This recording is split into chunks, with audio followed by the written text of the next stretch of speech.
hein, parce qu'on manque un peu de sérénité dans le jeu. Et à partir de là, je pense qu'on peut faire des résultats.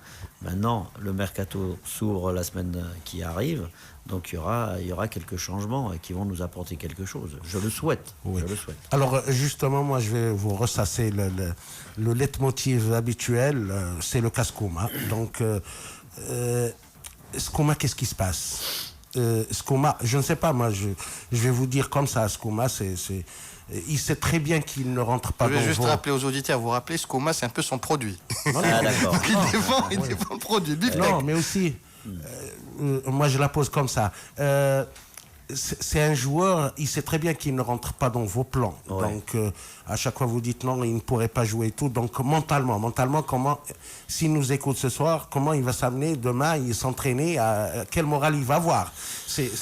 Donc, c'est un garçon qu'il fallait encadrer, qu'il fallait plus loin, parce que il est doué, techniquement, il est vraiment doué. C'est quelqu'un qui, et vous savez très bien, conserver le ballon, c'est très important dans le football actuel.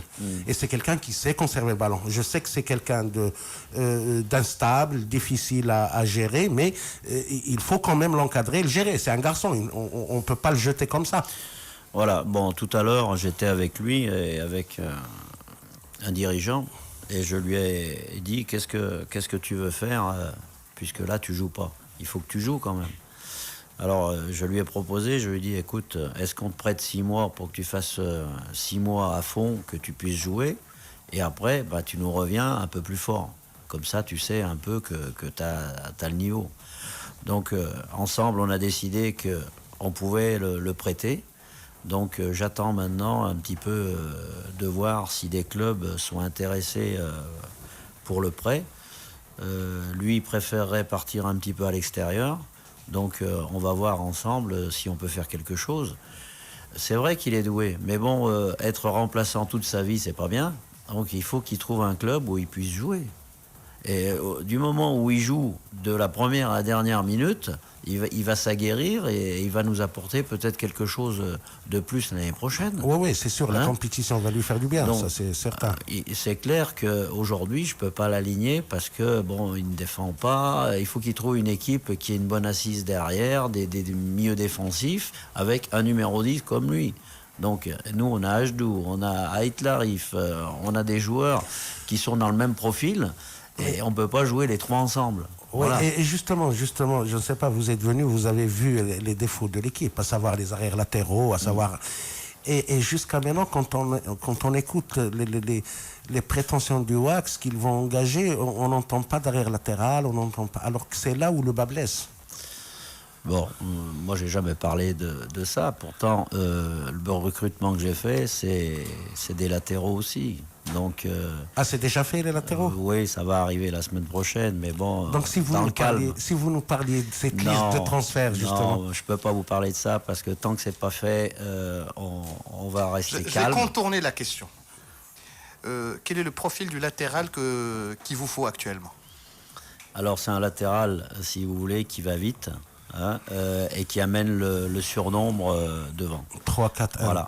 Voilà. Ça veut dire que vous allez revenir au schéma du 3-4-1-2, le fameux... Si on arrive à trouver les bons joueurs comme de couloir, je pense qu'on va y arriver.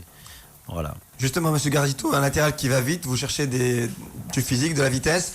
Vous avez déclaré sur Radio Mars il y a quelques semaines que l'équipe jouait un petit peu à la baballe, qu'il n'y avait pas assez d'engagement. Est-ce qu'il y a aussi un sentiment de frustration de voir cette équipe du WAC jouer avec une forme de prétention parce qu'ils sont justement champions en titre? Est-ce qu'il manque à cette équipe une culture de la gagne, se faire violence quelque part? Je crois que c'est pour tout le monde. Vous savez que lorsque je suis arrivé dans le dernier club là, que vous venez de voir, ils n'avaient pas envie de travailler, ces des gars, et ils venaient, ils prenaient leur salaire, et puis bon, ils jouaient ou jouaient pas, c'était pas grave. Et moi, je leur ai inculqué l'envie d'aller le plus haut possible. Bon, ils ont compris, parce que bon, ils avaient faim. Nos joueurs, il faut qu'ils aient un peu plus faim.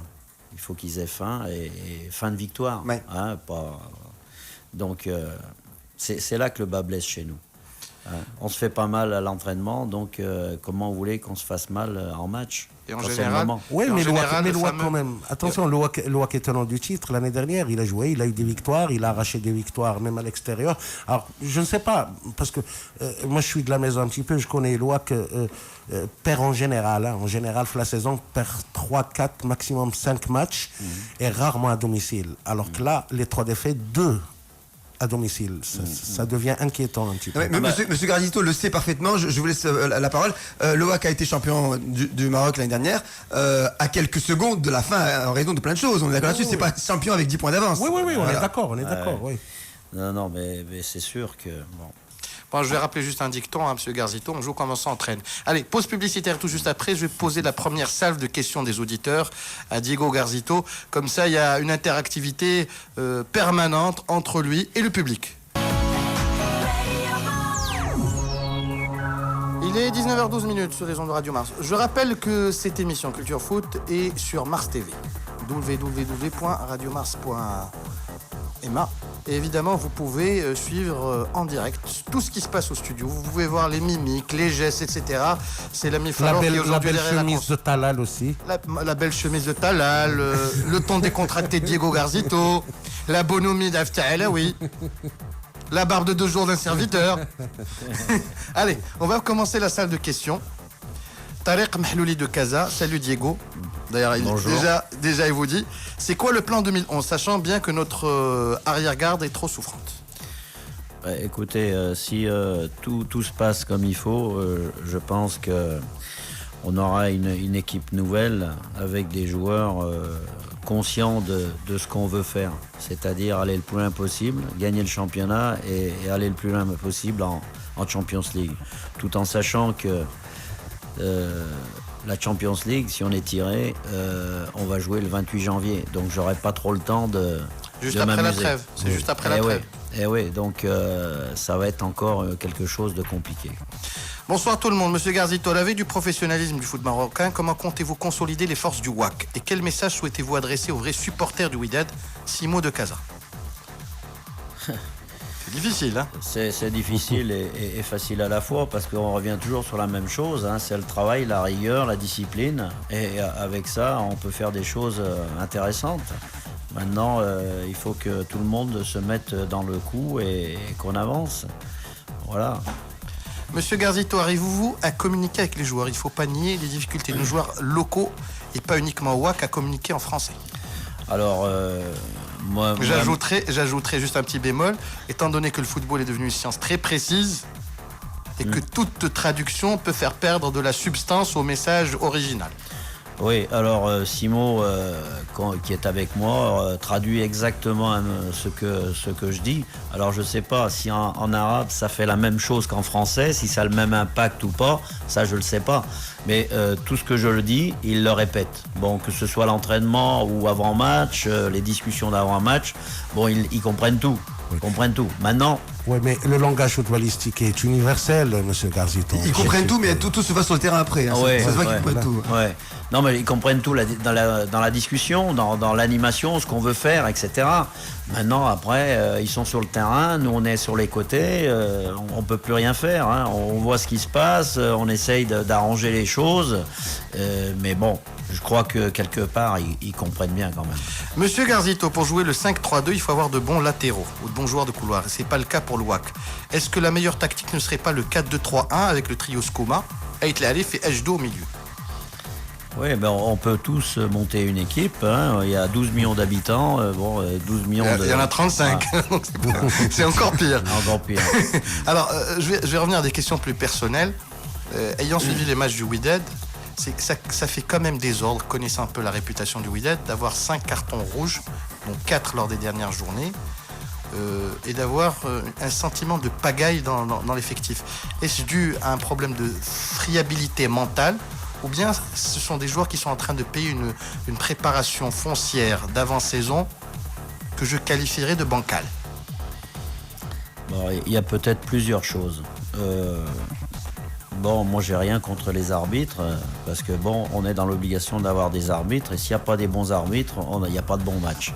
Donc il faut voir ces choses-là. si on reprend tous les cartons qu'on a pris, c'est des cartons qui sont bêtes, qui sont à la limite inutiles. Et c'est peut-être de notre faute aussi parce qu'on n'est pas serein.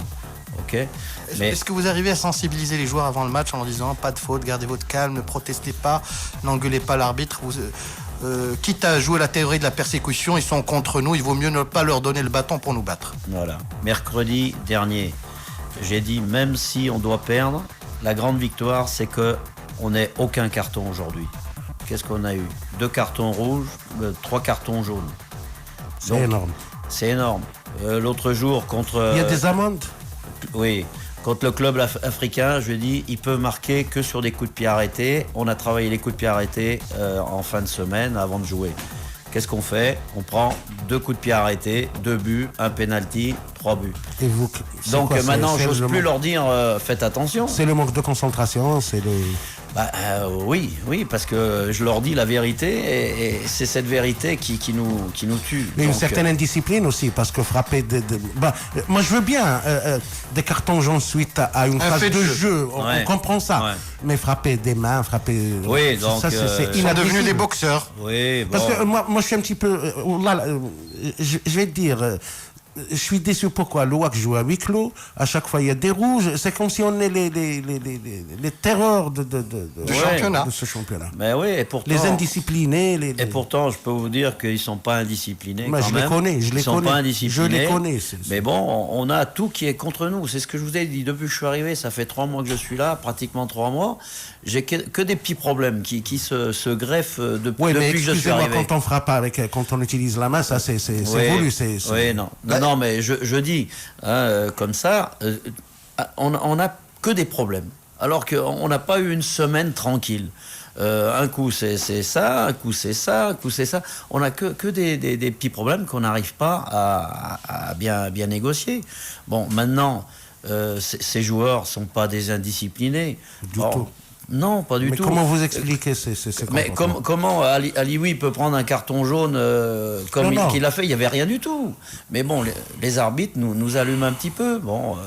Est-ce que je reviens à la préparation physique. Est-ce que le fait que les joueurs sont en temps retard à partir de la 60e minute sur les duels, on les sent à bout de souffle à un moment, quand vous voyez que votre équipe commence à balancer alors que vous n'êtes peut-être pas un partisan de ce jeu, il faut jouer au sol, vous préconisez du jeu au sol, vous préconisez beaucoup de mouvements autour du porteur du ballon, quand vous voyez votre équipe en train de balancer, est-ce que vous ne vous rendez pas compte qu'il va falloir véritablement à la trêve mettre les bouchées doubles pour pouvoir remettre à niveau certains joueurs et ainsi avoir les moyens de ses ambitions?